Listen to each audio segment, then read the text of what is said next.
আপনি চানাচুরের ব্যবসা করেন কতদিন ধরে? আমি ধুনুটে চানাচুর বিক্রি করে হইতেছে 1996 সাল থেকে। আর তার আগে আমি ব্যবসা শুরু করছি মূলত 88 বন্যার পর থেকে।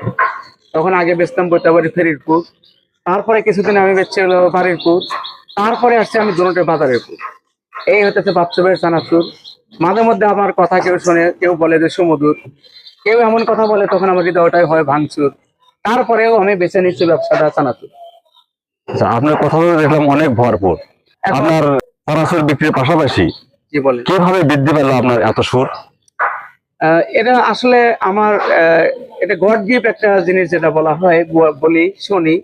তো এটা সেই আমাকে ওই গড গিফট করার জন্যই আমার এতটুকু যতটুকু হয়েছে আর কি, পারছে আর কি, এটা আমার তারই জন্যই।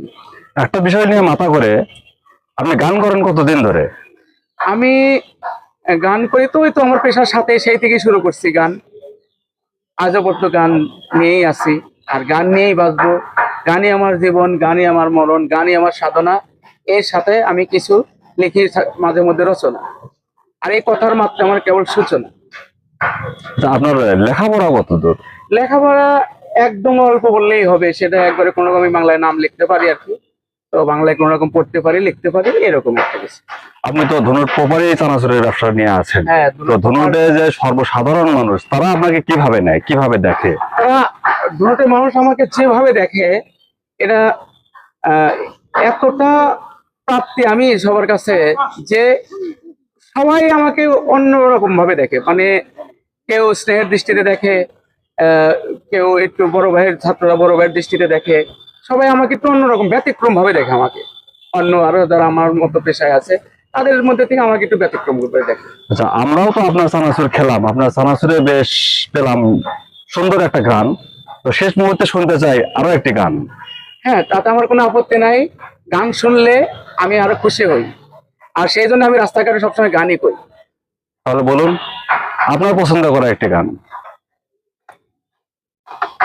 জানতাম না প্রেম কারে বলে, তুই আমারে শিখাইলি।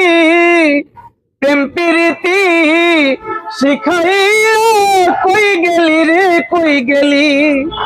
জানতাম না প্রেম কারে বলে, তুই আমারে শিখাইলি।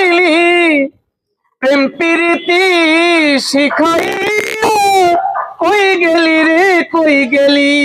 কি মায়া লাগাইয়া গেলি রে বন্ধু, ভুলতে চাইলেও পারি না।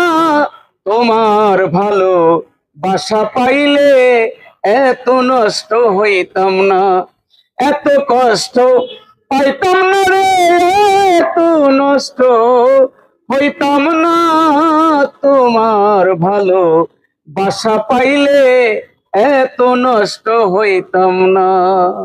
গানে আর চানাচুরে আজকের প্রোগ্রামে আপনাকে ধন্যবাদ। ধন্যবাদ আপনাকে। আর দোয়া করবেন আমাকে। তো আমার নামটা বাচ্চু ভাই, সবার কাছে এটাই বলতে চাই, সবার জন্য শুভকামনা। দয়া করে এই ক্ষুদ্র বাচ্চু ভাইয়ের কথা কিন্তু ভোলা যাবে না। All the best. দুপুরে খাওয়ার পরে নেবেন একটু রেস্ট। ধন্যবাদ।